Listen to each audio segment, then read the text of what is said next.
샬롬. 4월 3일 이슬기도 오신 여러분 환영합니다. 우리 요한복음 1장 12절 암송하고 시작합니다. 영접하는 자, 곧 그 이름을 믿는 자들에게는 하나님의 자녀가 되는 권세를 주셨으니. 한 번 더 하겠습니다. 영접하는 자, 곧 그 이름을 믿는 자들에게는 하나님의 자녀가 되는 권세를 주셨으니. 아멘. 예, 오늘은 사무엘하 21장에서 24장을 통독하게 됩니다. 한 장씩 살펴봅니다. 21장입니다. 사울이 기브온 사람들과 맺었던 언약을 어긴 죄로 인해 다윗 시대에 3년 기근이 임합니다. 오래된 죄가 오래된 시간을 건너 현재를 붙잡는 장면이죠. 다윗은 사울의 우선 7명을 넘겨주어 그 죄를 속하고 리스바는 아들들의 시신 곁을 지키며 새와 짐승을 쫓아냅니다. 이 모성의 애절함이 다윗을 움직여 사울과 요나단의 유고를 기업의 땅에 정식으로 장사하게 합니다. 공의의 하나님은 반드시 이루시며 그 공의는 피 흘림으로 해결이 됩니다. 22장입니다. 다윗이 모든 원수의 손에서 건짐받은 날 드린 찬양시인데요. 시편 18편과 거의 동일합니다. 여호와는 나의 반석이시요 나의 요새시요 나를 건지시는 이시요 라는 고백은 다윗이 한평생 경험한 하나님을 압축합니다. 주목할 것은 이 찬양이 인생의 끝자락, 전쟁도 도피도 끝난 자리에서 불려진다라는 점입니다. 지나온 모든 세월, 고난이 비로소 하나님의 구원하심으로 정리되는 이 시는 인생의 뒤편에서야 선명해지는 은혜의 그 지문을 보여주고 있습니다. 23장입니다. 이스라엘의 노래하는 자 다윗이 남긴 마지막 유언은 공의로 다스리는 왕의 복됨을 선포하며 이는 장차 오실 메시아 왕국을 예표합니다.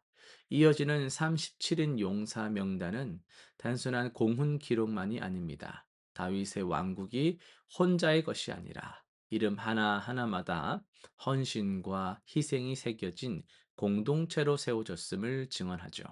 하나님은 영웅한 사람이 아니라 충성스러운 사람들의 연대를 통해 여러 사람들을 통해 역사를 이루어 가십니다. 24장입니다. 다윗이 인구조사를 명하는데 요압이 강하게 만류할 만큼 이는 분명한 교만에서 비롯된 것이었죠. 군사력을 하나님 대신 신뢰하고 싶어하는 마음, 수를 세워 자신의 왕국을 확인하고픈 욕망입니다. 징계로 전염병이 임하게 되고 7만 명이 죽습니다. 그러나 다윗이 아라우나의 타작마당에서 드린 번제로 재앙이 그치게 됩니다. 이 타작마당은 훗날 솔로몬이 성전을 세운 바로 그 자리이죠. 재앙을 멈춘 제단이 세워진 그 땅에 하나님이 거하실 집이 세워집니다. 오늘은 23장 1절에서 7절을 중심으로 해서 마지막에 남은 고백이라는 제목으로 말씀을 전하겠습니다. 여러분, 사람은 마지막에 무슨 말을 남깁니까? 인생의 끝자락, 더 이상 꾸밀 여력도 숨길 힘도 없는 그 자리에서 나오는 말이 어쩌면 그 사람의 가장 진실한 전부일 겁니다. 사무엘하 23장은 다윗의 마지막 말을 담고 있는데요. 전쟁도 끝났고 왕위를 내려놓을 날이 가까웠습니다. 그 자리에서 다윗은 이렇게 자신을 소개합니다. 이새의 아들 다윗이 말하며 높임을 받은 자, 야곱의 하나님께 기름 부음을 받은 자, 이스라엘의 노래하는 자가 말하노라. 주목해야 할 것이 있습니다. 다윗은 자신을 왕이라고 부르지 않습니다. 그가 마지막에 붙잡은 정체성은 내가 그래도 왕인데 직함이 아니에요.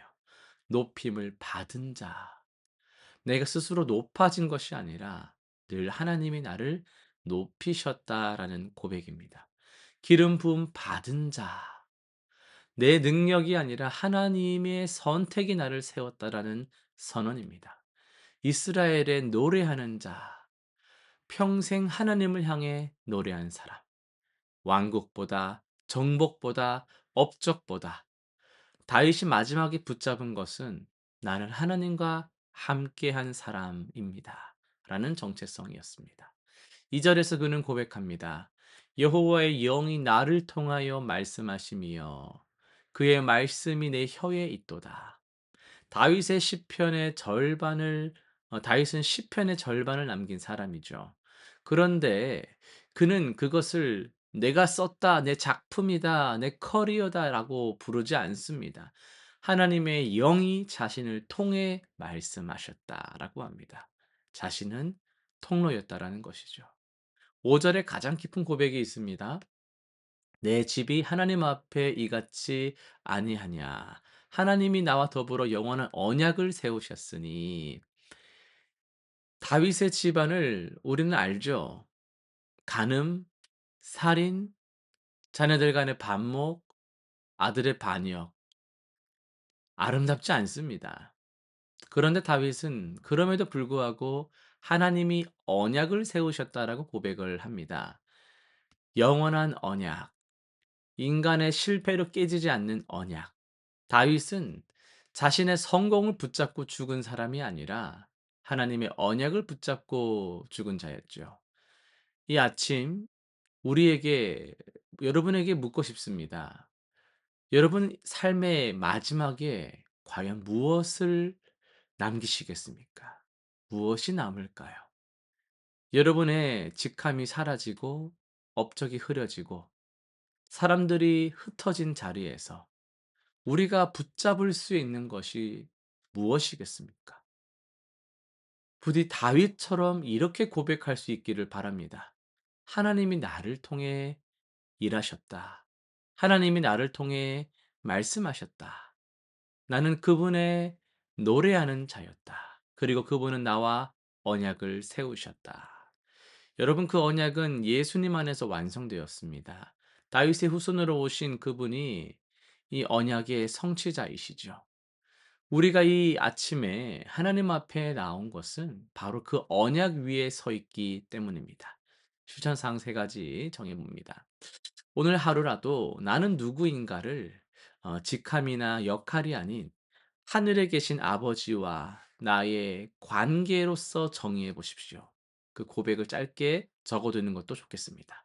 두 번째는요. 하나님의 영이 나를 통해 말씀하기를 구하며 오늘의 그 입술의 말을 하나님의 말씀을 담는 통로로 하나님의 그 뜻을 드러내는 통로로 쓰임 받도록 한번 조심해서 유의해서 살아보도록 해 보시기 바랍니다. 세 번째는요. 비록 내 삶이 온전하지 않아도 하나님의 언약은 변치 않는다라는 고백을 오늘의 출발점으로 삼으시고 그 확신 위에 그 권세의 그 이름 위에 신분 위에서 하루를 시작하시길 바랍니다. 기도하고 마칩니다. 하나님 아버지 이 아침 다윗의 마지막 고백 앞에 우리를 세워 주시니 감사합니다. 우리도 인생의 그런 마지막 순간 그리고 오늘 하루의 그 순간순간 속에서 하나님의 노래하는 자로 살고 살아가기를 간절히 기도합니다. 우리의 집이 우리의 삶이 온전치 못해도 변치 않는 영원한 언약으로 우리를 붙드시는 주님만을 우리가 오늘도 의지합니다. 오늘도 우리의 영이 성령께서 우리의 삶을 통하여서 역사하실 수 있도록 우리의 그런 시간 속에서 주님만이 드러날 수 있도록 우리를 통로로 사용하여 주옵소서. 예수님의 이름으로 기도드립니다. 아멘.